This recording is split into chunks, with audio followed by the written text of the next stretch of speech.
Double exposures on instant film can be tricky. There's nothing worse than waiting for a photo to develop, only to see a white muddy mess. You just wasted $1 or $2 and lost a moment. Double exposures are high risk, but if you follow these tips, it'll be a little bit less of a gamble. First tip is to underexpose both images. What that means is shoot the images slightly darker than you normally would. The reason you do this is because the light that hits your photo stacks. Remember, one sheet of film gets hit with the light twice. If you leave it at its normal setting, your double exposure may come out looking overexposed. If you have an instant camera with exposure compensation, the easiest way to do this is to simply set your exposure compensation to -1 or -2 or D, with the D meaning darken.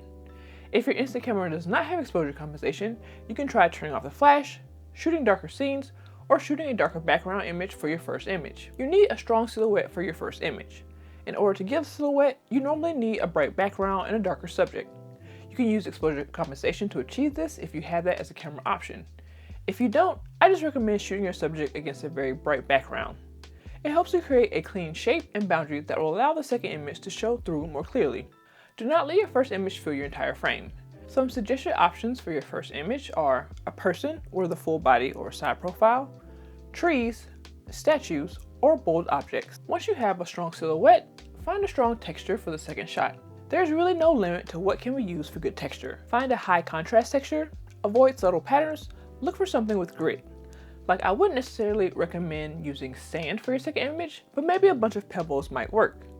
Some other items to consider are leaves, buildings, clouds, and flowers. Bonus tip, it also doesn't hurt to have a little light coming through parts of your second image. It helps you more clearly see the pattern or texture against a darker silhouetted background.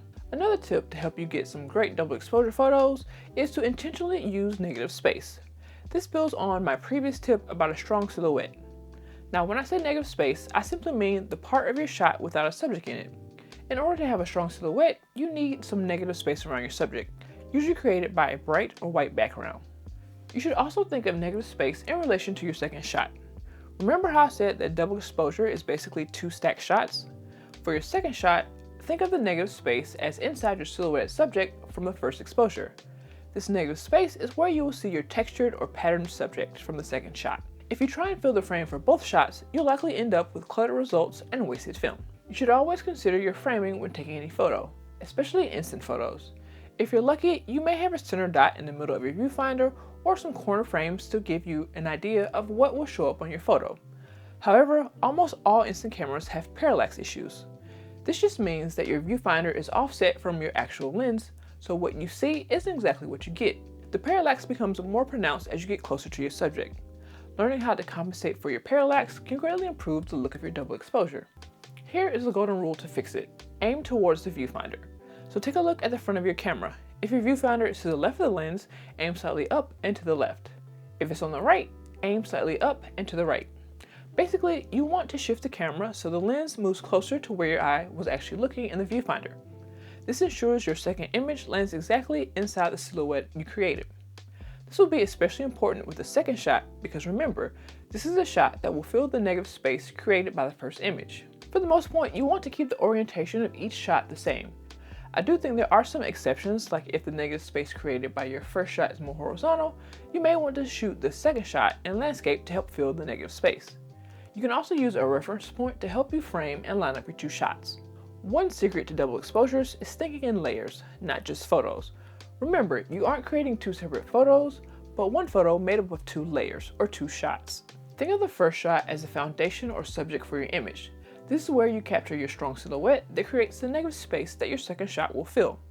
The second shot serves as the layer to add a texture or pattern to convey a mood or a theme. For instance, you can have a strong silhouette profile of a person and fill it with colorful flowers to give off a whimsical vibe. The sky's the limit. Okay, I have one last tip for y'all. Don't be afraid to ignore some of these tips. Maybe you like the idea of a brighter photo so you don't want to underexpose your shots. Maybe you do want to fill the frame for both shots because you're going for a certain look, or maybe you want to inverse the orientation of a shot because it's going to give you the look you want.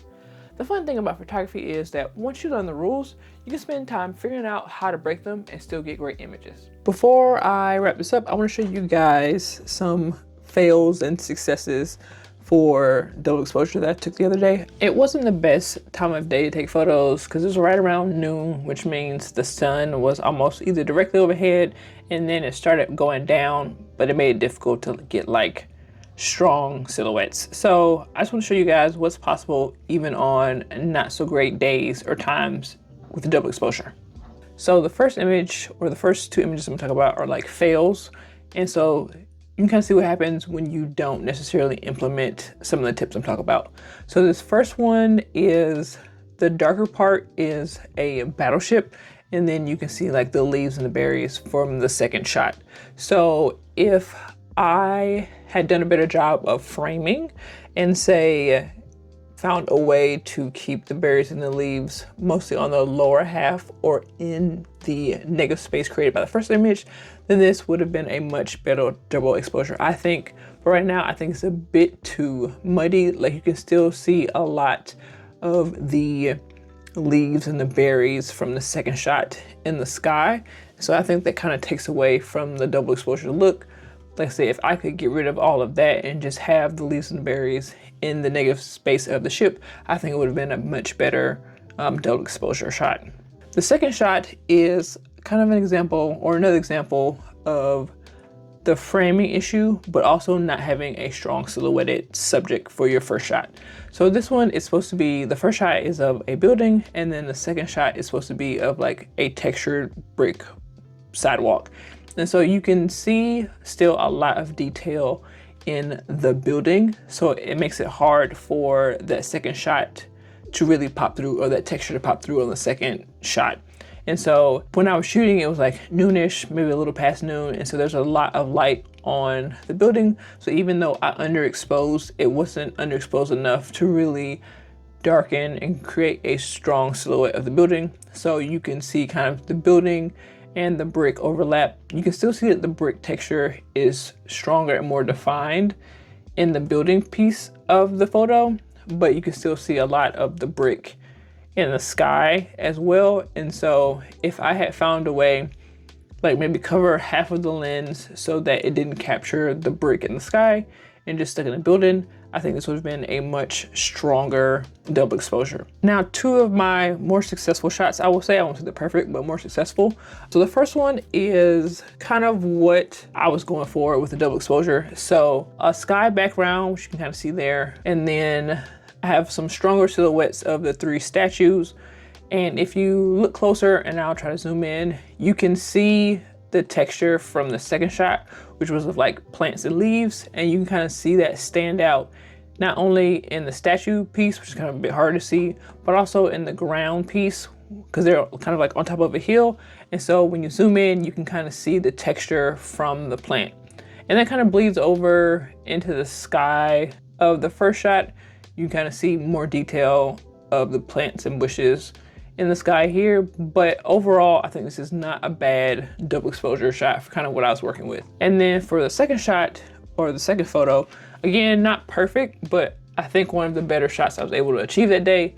So you can kind of see, again, when I was shooting, it was hard to get a strong silhouette, but you can still kind of see a stronger silhouette here of the building. I tried to get the sky without the clouds so that wouldn't kind of blurry up the image. And then I took a second shot of a piece of the sky that did have clouds. So you can kind of see the outline of the building here is a bit stronger. And then you have some of the clouds filling in that negative space created by the first image.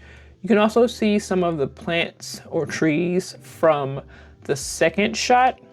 And it shows up stronger here in the negative space created by the building. So here you kind of strongly see the plants or the trees show up in the negative space of the building, and they kind of fade into the sky for the first shot. So again, not the best, most perfect double exposure, but for what I was working with in the time of day, I think it actually turned out decently well. Now you have the tools to stop wasting film and start creating some great double exposure photos. Go out, shoot a silhouette, fill it with texture, and tag me so I can see it. Which one are you going to implement first? Let me know if the tips help improve your final instant photos for double exposure. Don't forget to like, subscribe, and hit that bell icon if you want to be notified when I post more instant and film photography content. Until next time, keep practicing, keep having fun, and I'll see you in the next video.